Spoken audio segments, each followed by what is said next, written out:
Good afternoon, everyone. Thank you for joining us for today's installment of Noontime Knowledge Series for Penn State Fundraising Volunteers. I'm Ryan Newman, a Penn State Fundraising Volunteer and a Managing Director at Goldman Sachs. For those of you I know, it's great to see you all again. And for those of you I don't know, welcome. Before we get started on today's topic, just a few housekeeping notes. This session will be recorded and shared with those of us who couldn't be here live. Your microphones are currently muted, but we encourage you to turn on your cameras so we can all see your wonderful faces and have a chance to convene with one another. Following today's presentation, we'll moderate a Q&A, and you can feel free to submit questions at any point by using the chat box, or you can unmute yourself during the Q&A portion with a question. With that, we're ready to get started. For me personally, I'm a graduate from 2001 and been involved as a fundraising volunteer since 2008. My involvement initially was focused mainly on the colleges of Smeal and Schreier, where I had the privilege of attending as an undergraduate. And then over time started to evolve more with my interest in entrepreneurship and innovation at the university. That's something that I was initially piqued as an interest by President Barron, who really made it a point to highlight and then Penn State and the great efforts being done. And then more so as I continue to think about it, so much of the future of what we're trying to harness at Penn State rests and resides within entrepreneurship. And it just felt like an exciting place to be on the front lines of that innovation. Today, we're going to hear about the Penn State Innovation Hub in downtown State College, the new cornerstone for Penn State entrepreneurial ecosystem, which is already making waves in the community. We have two guests today to share about this vision behind the building and its impact. The first is a good friend and colleague, James Dauntre. James serves as the Associate Vice President for Research and Director for the Office of Entrepreneurship and Commercialization, where he leads entrepreneurship programs development for Invent Penn State initiative and leads commercialization strategy, resources, and support for Penn State's Startup Pipeline and Innovation Hub program. Prior to joining Penn State, James worked in nanomaterials and semiconductor startups in Central PA in Silicon Valley. So he's not shy from working hard, as you can tell from his business description. And he earned his PhD in chemistry from the University of California, Berkeley, with a bachelor's in science and with honors in chemistry from Penn State, where he studied inorganic chemistry and Russian language. But I think the sign of his true brilliance is his ability to have all of these amazing things going on in his mind, but to be able to communicate them clearly in a way with those that do not have a background in inorganic chemistry can follow along. Also joining us today is a fourth-year student from Penn State, Babune Wosu, who is studying electrical engineering with a minor in entrepreneurship and innovation. On campus, he is the president of Blueprint, a peer mentoring organization for first-year change of campus students. Babune is also a student ambassador for the Paul Robeson Cultural Center, a resident assistant in Pollock Residence Halls, and a member of National Society of Black Engineers, the event coordinator for the Black Male Leadership Symposium, and a member of Black Caucus, and a member of Afrique, a fusion dance team. Aside from these involvements, Babune found time to create his own clothing brand, Be Your Best Clothing, and has obtained an LLC for the business. Today, he's here to share how Invent Penn State programming helped make it happen and how he's using the time, making use of the new Innovation Hub space. After reading James's background and Babune's background, if you're feeling like there's a lot more out there for you to achieve personally, you're not alone. I'm certainly feeling that way.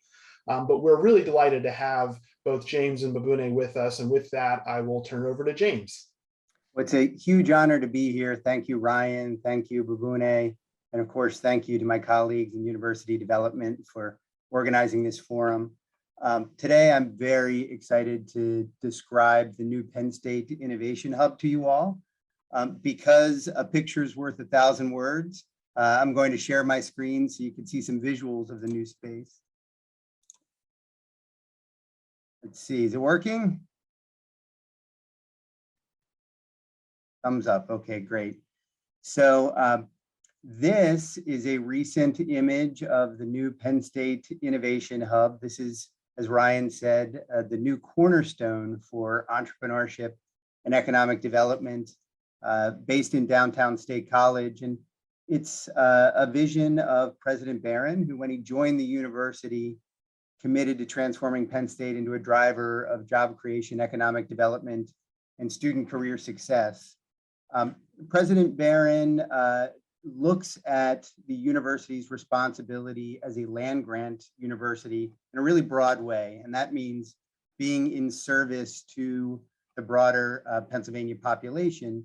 And he views our work helping to grow the business community as a key part of that vision of a land grant institution. And it isn't just a good idea, it's actually a necessity if you look at where we are as a Commonwealth. So Pennsylvania has a long distinguished history as a home for entrepreneurs, but unfortunately, the Commonwealth is currently ranked number 46 nationally in the rate of new entrepreneurs that are joining the economy. And that's problematic if you think about brain drain, if you think about the long-term prospects of demographics, how we keep our communities vibrant. You know, we need new entrepreneurs, growing businesses and rooting, and that's the idea that's behind the Innovation Hub. And I'll also talk a little bit about a broader Innovation Hub network and LaunchBox network that through Invent Penn State we've launched in the past 5 years. So where is the new Innovation Hub? Well, here's a Google Earth image. So to orient yourself, here's Old Main, and College Ave is here. So you see lovely Hammond building, and right across from it in the site of the old Paul and Tony Stereo is where the new Innovation Hub is built. So the ribbon cutting was relatively recent in November. We were able to host an event, and President Barron here with the jumbo scissors cutting the ribbon on it. It was a really wonderful day, a celebration of the community, brought many different people together, but it also highlighted what marvelous space this is, the flexibility of the space. And I'll talk a little bit about what happens here. So when you come in, the first thing you see is the Coworking Commons. And it may just look like a lounge, but co-working is actually a really important element of an entrepreneurial community, right? This is where folks with different backgrounds, different skill sets come together and work on really hard problems. And we've been intentional about making this space flexible. So this is what the artist rendering looked like. And this is what it actually looks like today. It's awesome that the in-person reality is actually better than what the artist had dreamed of. So this space draws all kinds of student orgs and clubs. We're also finding that faculty are meeting here. So it's serving its purpose as that intersection point of different groups to be creative. After a student or a community member has an idea, and I really want to emphasize that this is open to the community, which is very unusual for a space like this. But if we're going to get that intersection of students and community members, business people, have to be open and interconnected. And this space is just that. So teams get together, they have ideas. How do they then take those ideas and make them a reality? Certainly, we've got many classes where students generate ideas, they get started. How do you make those real after your 15-week semester is over? And that's exactly what we intend to do with this place. Now, unfortunately, we don't have all the equipment in yet. This is still very much a work in progress, the Makerspace. But when completed, it will have metalworking, woodworking, a welding booth, a paint booth. And we're emphasizing interdisciplinary teams. We really want the software engineer, the artist, the designer, the engineering student, the business student, all to come together and solve really hard problems in these spaces. And we already have startup teams that have been doing this for years, but finally we'll have assets, resources, and training to help them. One of the things I think is very exciting is the focus on having students manage huge aspects of the overall makerspace. So think about the skill set of a student that graduates that has supervisory experience, trained in dozens of different fabrication techniques, worked in interdisciplinary teams. On top of that, having a Penn State degree, I think these are going to be incredibly sought after graduates of the university. So that's the physical making on the first floor. We also have a mezzanine that's also a work in progress where we envision the digital complement to the physical making. So app development, 3D printing will be in this space. I think the mobile app piece is something that's going to create huge value. We have faculty, businesses, students that all want to reach the world through mobile technology, 5G's coming online. So having a test bed for those things to be developed and that skill set being part of what our students are taught in an extracurricular way, I think is very powerful. And then there's the business complement to the fabrication. So this is the new home of the Happy Valley LaunchBox powered by PNC Bank. This is our business accelerator. The heart of it are our entrepreneurial boot camps. The goal is to accelerate and de-risk business ideas. We do that by training individuals to interview customers, understand the market need, and pivot if they find that through their interviewing, they haven't quite landed on a great market opportunity. So that's the artist rendering. This is the actual Happy Valley LaunchBox. Again, beautiful space, really attractive. And we're finding student organizations also are gathering here. Blue, Happy Valley Capital, even the executive team of Thon has started meeting in the new building. So the Innovation Hub is one of 21 launch boxes across the Commonwealth, one at each of our undergraduate campuses. And collectively, that network has made an incredible impact over the past 5 years. Nearly 5,000 entrepreneurs assisted, over 450 startup teams have graduated from our accelerator programs, over 300 jobs created, hundreds of internships. So I think you'll see that this is a great start. And with this new foundation, there's so much more we can do. So the sky's really the limit. The university has very generously offered a one-to-one match for philanthropic gifts to support economic development. All of the launch boxes are pre-approved to be eligible for a $1 million naming gift, and I'll describe some of those in the next slide. This is open to corporations, foundations, so it's very broad. And these create the endowments that allow the launch boxes to operate. So the Hite family was generous enough to name the Altoona launch box. The estate of Pasco Schiavo provided $1 million gift to name the Hazleton launch box. And PNC Bank very generously provided $1 million gift to name the Happy Valley launch box powered by PNC Bank.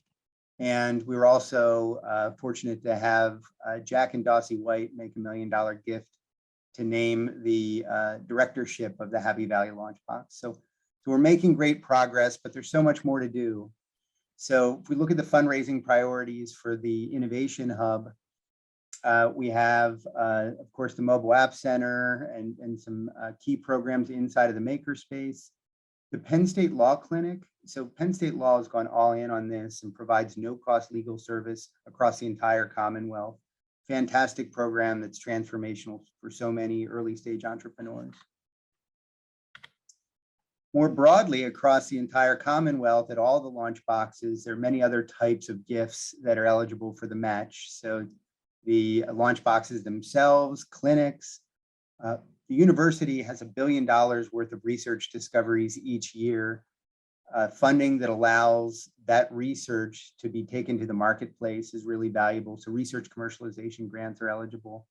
Startup internship programs, entrepreneurs in residence, we know that having those business leaders working hand in hand with early stage entrepreneurs is essential. The Summer Founders Program is a longstanding program. Ryan very generously has supported it. This allows students that are working on a business to spend the summer heads down, not having to take a job, so that they can make great progress. And with the new building, that'll create a new home where they don't just focus on their business, but they can also rapidly prototype, accelerate the product development.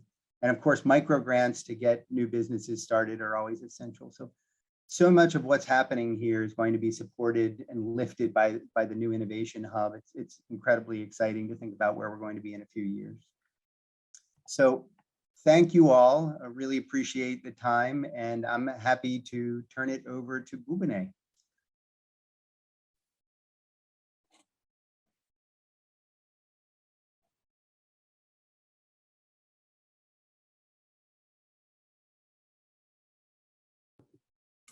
Bubine, we can't hear you. I'm so sorry. I was really going off really. But I said thank you, James, and thank you all for coming out today. My name is Wubine Owusu. I'm a senior studying electrical engineering with a minor in entrepreneurship and innovation. I was born in New Jersey, but I was raised in Fuquay-Varina, North Carolina, a nice little small town. Thank you, Ryan, for that introduction. You did a really great job, but I assure you, everyone else, I'm just a regular guy. I put my pants on one leg at a time, just like everyone. But with my involvement with Invent Penn State, I really got involved with the Summer Founders Program. I was fortunate to have my friend Joel Sachi, who developed this app called Vibrant. It's an app to help underrepresented students on Penn State's campus to sort of find their voice and find the community around campus. We worked on that all summer, and for a little bit after that, I later on left to focus more on school and to start my own entrepreneurship journey. So with my entrepreneurship journey, as part of my minor, ENTI, I took this one class called Engineering 310. It was a really great opportunity. And that was the first time in my college career that I was actually encouraged to fail. So going through school, I'm an electrical engineering major at Penn State University. It's very tough. There's a lot of times where I had ups and a lot of times where I had downs. So one of the things that we had was a class assignment to create a clothing brand about something that was important to us. And at that time, I was struggling a little bit in terms of class and other things going on in my life. So I decided to create my clothing brand called Be Your Best Clothing to sort of encourage myself to keep going, encourage others that believed in it as well to go as well with it. And after doing that assignment, I really fell in love with the whole project and actually being able to make the clothes. So I first started off with doing drop shipping, but I later on turned to manufacture myself to save costs and to really get more hands-on with the company. I was actually able to turn my dorm room into a little factory of sorts. And that actually also later on helped me to get an internship with Schneider Electric. But through that, I was also able to learn a lot with Photoshop, a lot with website development. So I created my own website myself and I do all the advertising things as well. It's been a really great opportunity. And even through Summer Founders Program, I met a lot of great advisors. Jason Huber actually helped me a lot with my t-shirt business because he had experience with that himself. And even through my minor, I've had a lot of great advisors I've been able to meet, and I'm super excited to be working with in the future to help get this long and going. That's really a lot about me. Like I said, BYB Clothing means a lot to me, and I hope if you all would like to check out the website that you find some value in it as well. So I'd like to thank everyone for coming out again, and I'll turn it back over to Ryan. Great, thank you, Babune. I really appreciate you being here. And for those of you that don't know, Babune was one of our first student guests on our Dare to Disrupt podcast, which is a podcast that we launched with Invent Penn State, and had the chance to ask Mo Bende some questions, who is a phenomenal alum who recently crossed over $1 billion in his company, unicorn status, known as Carrot. And so, Babune, you did a great job then. You've done a masterful job today, and look forward to getting into the Q&A. I'd like to encourage others to ask questions, but I've got a number of myself, so I'm going to start and then we'll open it up for additional. James, can you talk about the center in terms of, this has been something that you and I have talked about. I remember first hearing about it a number of years ago, but can you just talk about kind of the evolution of when this first idea was hatched, how it became a reality, and then sort of the process just to get us to this point? Because I know it didn't happen overnight. No, it didn't. It started with President Barron, even before he was president, traveling to all 24 campus locations, talking to students, faculty, business leaders, and it was quite clear that there was an opportunity for Penn State to do more, given the talent that we have on our campuses, the technical expertise, and this idea of starting to convene these individuals and creating launch boxes was kind of born out of those discussions. And then very quickly, you start to understand that when you get individuals together, they do creative things, but they need further support, right? They need that infrastructure for making, they need access to training, mentorship is so important, funding. And so it was really just by watching how the entrepreneurs like Bubane operated and what they needed, it becomes quite clear what our responsibility is for them to realize their dreams, right? It's to create spaces like this to make sure that we're pulling all the levers we have as a university to enable their pathway. So that's really how this was all born.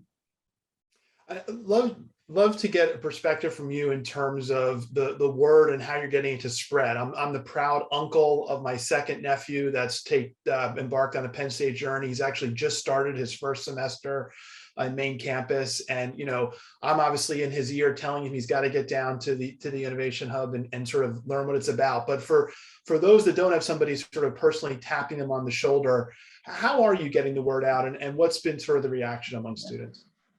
So the strategy has been multi-pronged. So lots of kind of direct invitation to student clubs, a lot of VIP tours, inviting individuals that maybe were in programs that were kind of loosely connected, going to them and saying, hey, could this platform help you be more successful?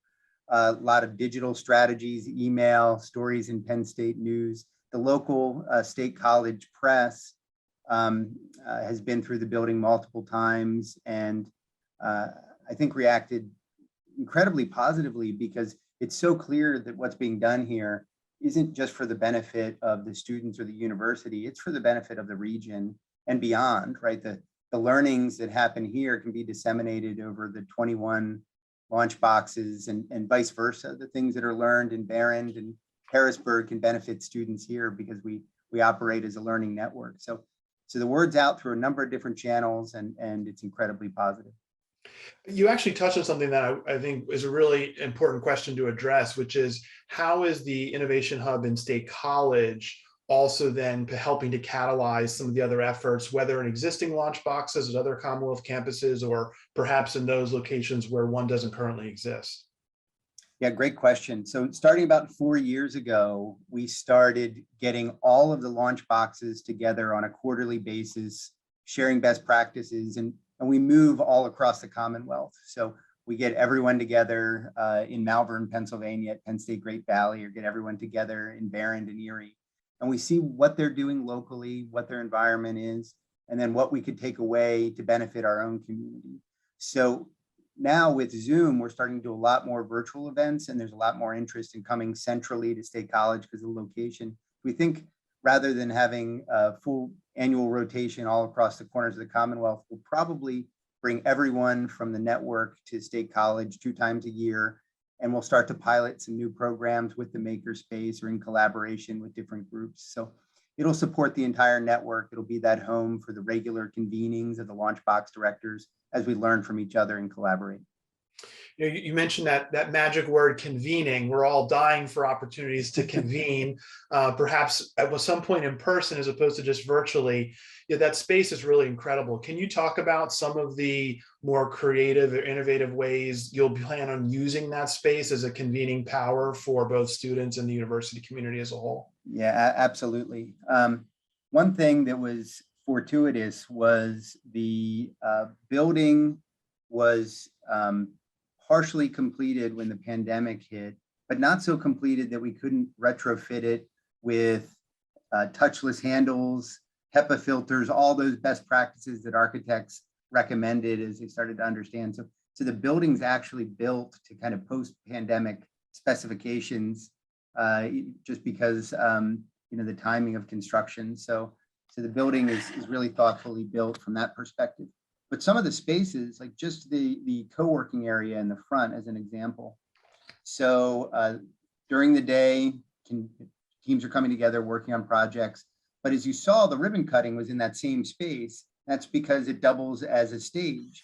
And the reason it doubles as a stage is because there's a ramp underneath it that leads down to a parking garage in the basement. So the architects were very clever about how they maximized use of space and how it can flip from lounge to speaker area to an event area. Really pleased with that. And the 6th floor I didn't mention, there's a beautiful large event space that looks back on Old Main. And that's going to be the home for Startup Week powered by PNC, Global Entrepreneurship Week, and many other events.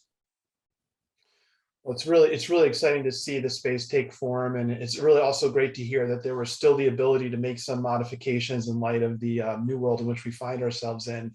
More questions for you to come, James, but turning to Babune, love to hear more about, in terms of your company and the involvement of Invent Penn State shaping how you think of what it means to be a Penn Stater. So in terms of my company, my entrepreneurship experience, I would say that Penn State has definitely been the start. So whenever I have advice or anything I need help with, I go to someone from Penn State and I ask for help. I've connected with many other clothing brands at different companies around campus. We all like support each other to get our words out and to share the companies. And even in terms of my customer base, I sell primarily to Penn State students. So Penn State has really just been like that foundation for me.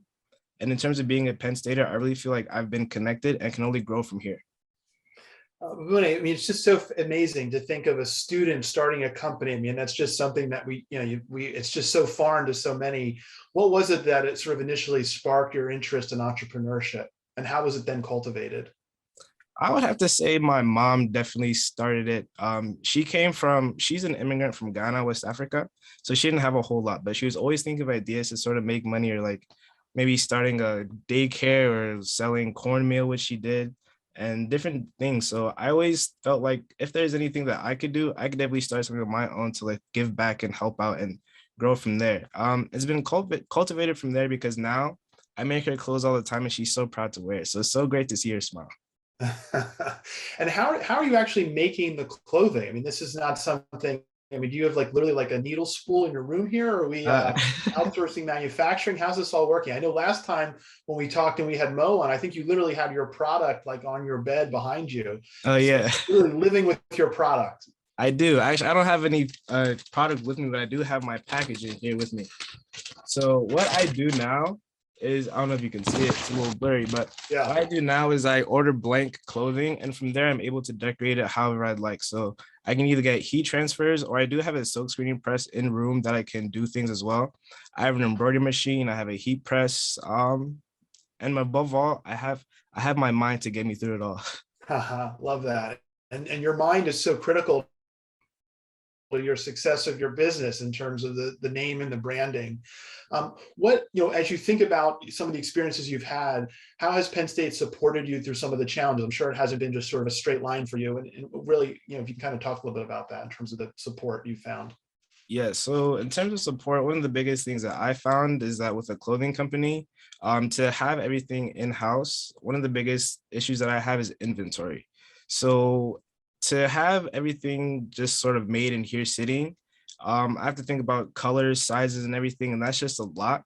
So one of the biggest reasons why I like to just order blanks is because I can have many different designs, which doesn't take up much space. It's very cheap for cost. And then I can just go as I get the order to produce it and send it out. That's something that I picked up from Jason, who told me about a story where he bought 2,000 worth of t-shirts for a specific day. And once the day passed, he had like $2,000 worth of t-shirts that he just didn't sell. So that was one of the biggest things that I took into consideration when planning out how to go about running my business. So the real question is, after you graduate, are we going to see a continuation of the clothing line? Are you going to put that engineering degree to good use? Maybe do a little bit of both? What's the thought? Oh yes, a little bit of both. So my original plan in terms of choosing electrical engineering was to first be like Iron Man, but aside from that, I wanted to work on solar panels to take over back to Ghana or other remote areas for places that just don't have that access to electricity. In terms of my clothing brand, Be Your Best, I definitely want to keep it going because, like I said, it's a creative outlet, and I really love being able to put work into it. So I think I'll eventually end up mixing the two and just have an overarching company with different subdivisions.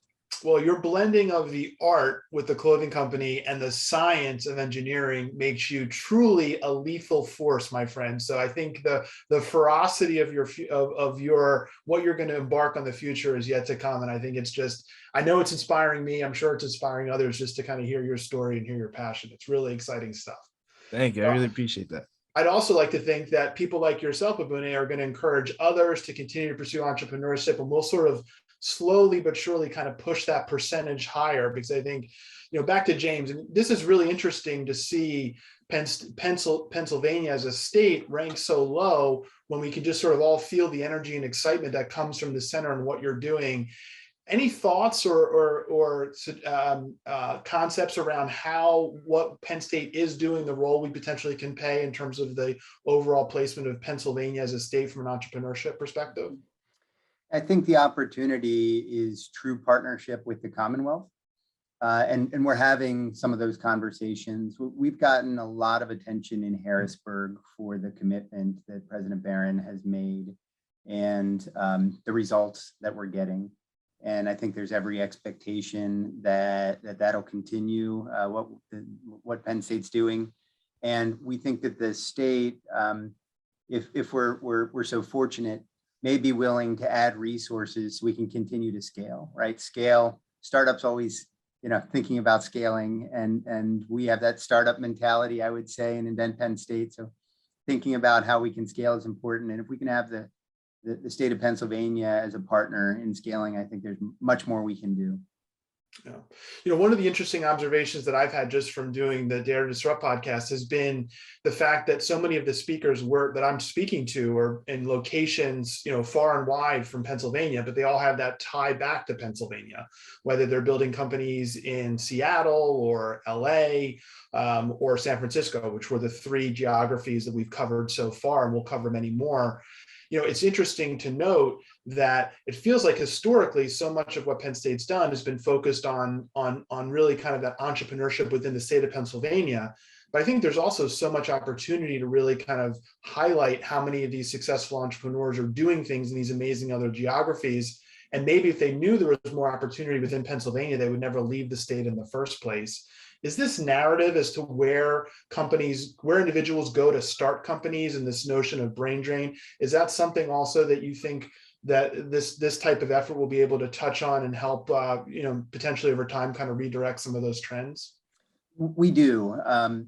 So if we look at the impact that the pandemic has had on work and the localization of work, we think that there's a great opportunity to get folks to consider moving to talent-rich environments like State College is a great example, but certainly both Pittsburgh and Philadelphia and the surrounding areas, and even some of the smaller communities in Pennsylvania. Wilkes-Barre's got an amazing story as to what's happening there in terms of the startup scene.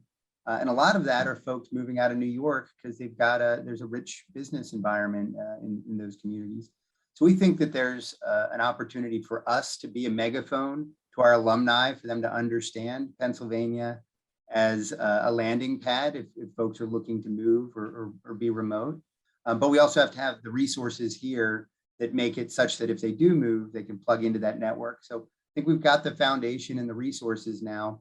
The next step in Dare to Disrupt is a huge part of this, is getting that word out nationally and internationally to the opportunities that rest here in Pennsylvania. I want to give the chance for anyone that's in the group to ask a question. I'm going to start with the first question in the chat. I'll read that and then we can get an answer. And then anyone else that wants to post a question to the chat, feel free, or to unmute your microphone.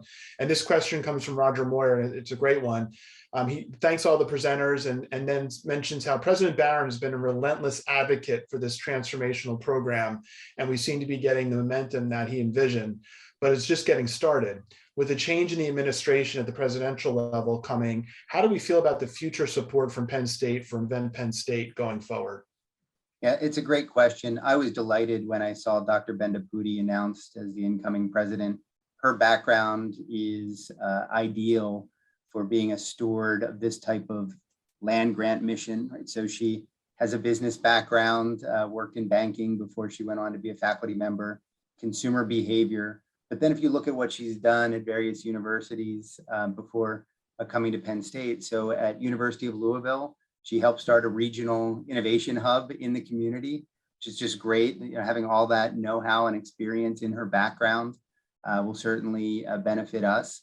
She hired entrepreneurs in residence at University of Louisville. She was a past dean of a business school. So in many ways, you couldn't pick a better successor than Dr. Bendapudi. She's got great experience. And I think she also understands the strength of the relationship between the university and the Commonwealth and how important our long-term commitment to economic development is in terms of our relationship with the state. All right, that's well said. Any other questions from the group? Peter Rigby? Hi. Thinking about Pennsylvania's ranking with entrepreneurial startups and so forth, I work with, or I'm a member of a angel investing organization that invests and supports in women's startups. So I've been doing that for about 5 or 6 years. I probably look at about 10 companies a week. So I've seen a lot of companies, and I just sometimes I wonder if the hubs seem to be also where access to capital is. And so that gets back to like, how is access to capital for entrepreneurs in the Penn State community? And is that recognized as an issue? And then if it is, has Penn State looked at anything such like, Harvard has, for instance, an alumni venture club. Stanford has an alumni venture club. So, I mean, there's oodles of money out there looking for places to go. I mean, it's really risky stuff to do, but is that even in the space of thought? Yeah, great question, great observation. Before joining the university, I was at a venture-backed startup company based in Bellefonte, Pennsylvania. So access to capital is something I'm acutely aware of.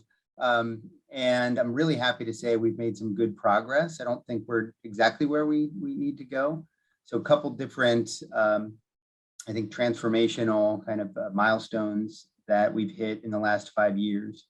So one is there's a Penn State Affinity Venture Fund called 1855 Capital. The general partners of that are 2 Penn State alumni that moved to State College and have been doing seed stage investing in companies coming out of the university. More importantly, because you've got a team that can do due diligence on the ground in State College, it's acting like a lightning rod for out-of-market capital. As you said, there's a lot of market looking for there's a lot of capital looking for good deals. Having 1855 active in State College has been really, really helpful. In addition, starting 5 years ago, we started to host the Invent Penn State Venture and IP Conference. We do that in collaboration with the Pittsburgh Venture Capital Association. We typically get about 600 attendees, 50 to 60 angel groups and venture firms are in attendance. And then the investors select somewhere on the order of 90 startup companies, and we do some speed dating, as you often do with these conferences. But it's also very educational for our early stage entrepreneurs. We'll usually do an IP 101 session, things that founders should know about mechanics of valuation or taking investment.